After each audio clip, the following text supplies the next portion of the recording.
As you know, I'm John Lentini with Animatic Location, and we're here at Animatic Con 2016, and they're getting ready to wrap it up for 2016.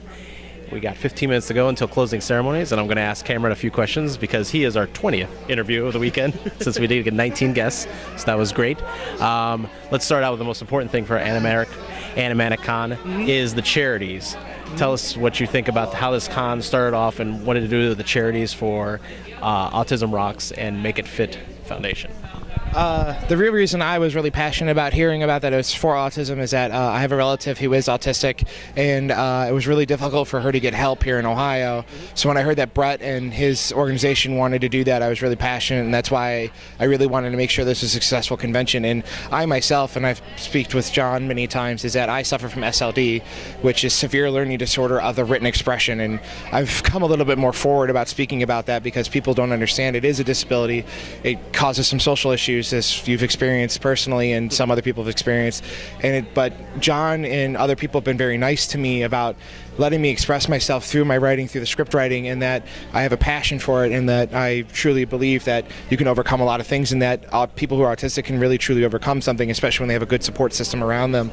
So I know myself, my cousin personally just started learning how to ski up in Alaska for the first time in her entire life at 18 years old. So it's one of those types of things where if you get a lot of support, you can be really creative as an autistic or disabled person. So it's really grateful, and I'm truly blessed that John and Animatic Location and Brett and the convention community has allowed me to do the things I've done and promote people like that.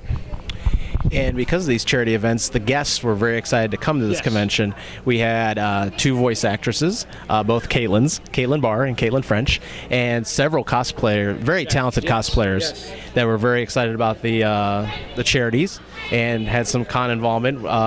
John with Matsuri Con also helped with the game room here. So talk about some of the guests that came here. There was a lot of variety on the guest list this time.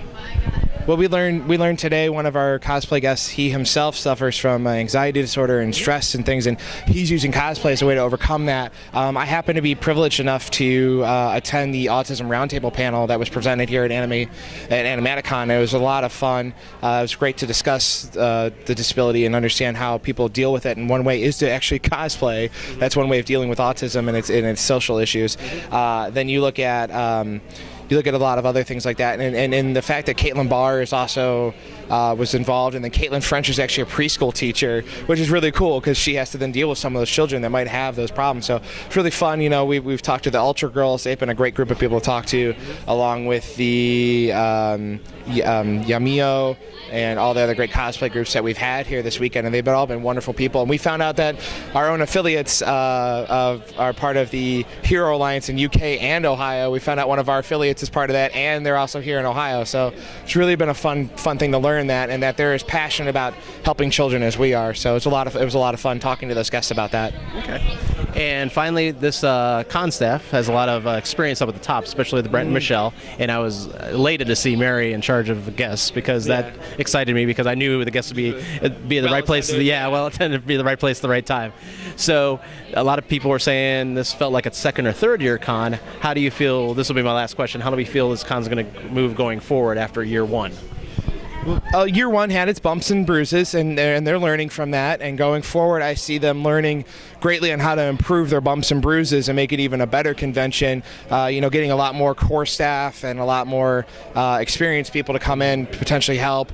And I see potentially some more interest from local other charities like the Make It Fit and Autism Rocks helping a little more. It was really nice to see a local company, GameStop, which is so huge. I mean, they're a large corporate branch company, and they had a local branch come in and help run a booth here this whole weekend. That was fantastic to talk to, fantastic to work with. So I feel their partnerships with their companies have done fantastic overall. We've eaten at the local restaurant right there. They've been grateful for us being there for business reasons, and also they've been wonderful to support. So I feel that Animatic Con has a lot of potential to grow, learn from its first year, especially logistic things, and so on and so forth. So I truly believe Animatic Con has the ability to grow. So that's it. Animatic Con 2016 is a wrap, and it was a good convention, and we look forward. You want to come to Animatic Con 2017? Yes. Okay. We'll be here. Thank you.